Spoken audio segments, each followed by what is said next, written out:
Welcome back to the video lecture for the environment of public management. In the previous lecture, we learned definition of power and politics and how important it is for managers. This lecture will focus on skills of managing politics in public organization as a manager. Boardman Dean identifies the 4 key political skills. The first skill is agenda setting.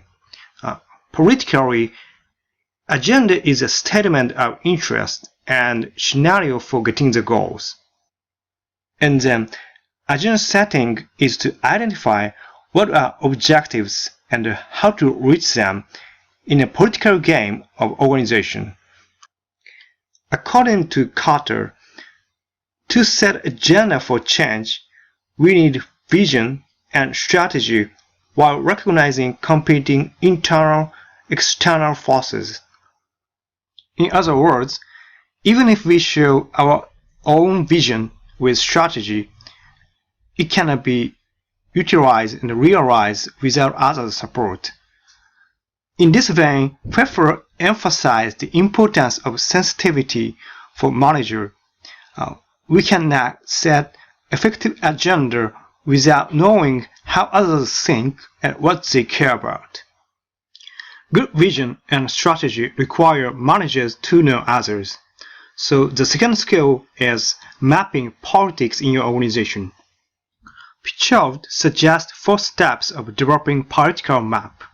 The first, we need information source to know others. You might gather reputation about key players. Also, these days, Facebook or Twitter might be useful to know others.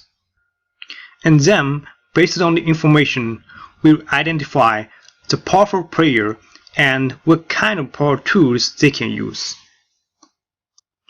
Fortunately, since we study public organizations, many scholars already made a general political map. So let's see that. In most democratic countries, despite national or local, these 3 branches are formal players in government.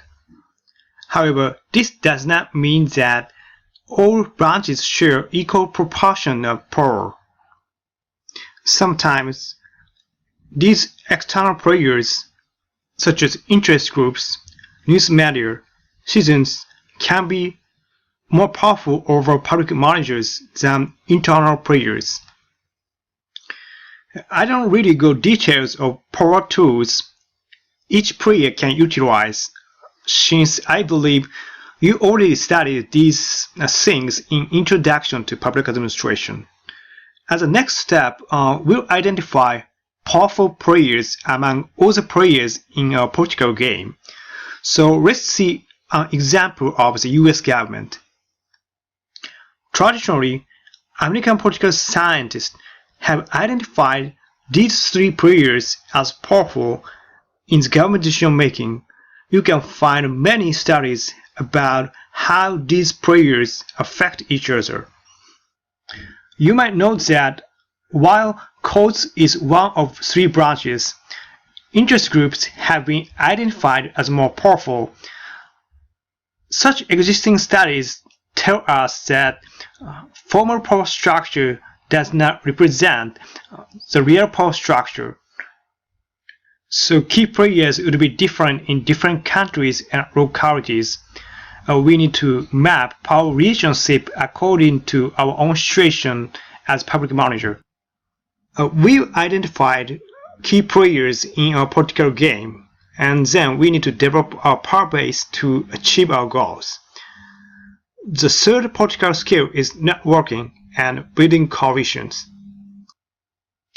Cotter suggests 4 steps of developing network and coalitions.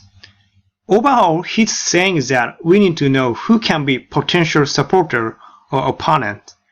Of course, we'd better have supporters rather than opponents, but it depends on how to communicate with key players, and thus bargaining and negotiation with key players will become quite important for public managers. Public managers need to support us to achieve the goal. So, fourth political skill is bargaining and negotiation. Bargaining is central to decision making, and negotiation occurs whenever two or more parties with some interest in common and others in conflict need to reach agreement. In other words, whether public managers will pay cost of conflict or not depends on their negotiation skills. Many scholars suggest that to avoid conflict, we should be value creators rather than claimers. Value creators try to invent a win-win solution in a cooperative way. On one hand, value claimers try to find a way to maximize their own interest. Here, I will introduce the masterpiece for bargaining and negotiation, Fisher and Wright, 1981. They argue that people too often engage in positional bargaining. They just insist their positions and then reluctantly make concessions in reaching agreement. As the alternative to positional bargaining, they propose principled bargaining. The first step of principled bargaining is to separate people from the problem. Stress and tension of negotiation can easily escalate to anger or personal attack. So you try to deal with people as human beings rather than enemies, and with a problem on its merits rather than demerits. The second strategy is to focus on interest, not position. You might hold a kind of pride from your position and organization. The second strategy is to focus on interest, not position. You might hold a kind of pride from your position and organization. However, despite the past history between your organization and other parties, you try to identify what current common interests are, and then you can increase the possibility to find a good solution. The third strategy is to invent options for mutual gains.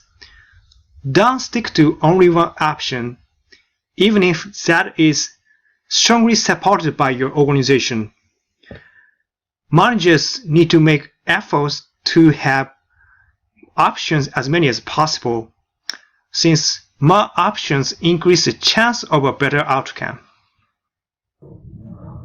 The final strategy is to insist on objective criteria, fair standards for both substance and procedure. Let's assume that two sisters are conflicting to divide one big pie, and a solution would be that between two sisters, one will cut the pie into two pieces, and the other will choose a piece that she wants. Solutions based on fair standards can create win-win relationships. Public managers are required to secure higher degrees of morality since they work for public interest. We need to ask the following 4 questions to ourselves at all the time. First, are all parties sharing the same moral conduct? Second, is their moral conduct for specific action applicable to other situations? Third, are our decisions acceptable for the public? Finally, does your action show care for others' interests, such as a minority? This is the end of lecture. You can find key points here. And I personally recommend you to read the masterpiece of Pepper, Managing with Power. In the next lecture, we'll address structure of organizations. See you then. Bye.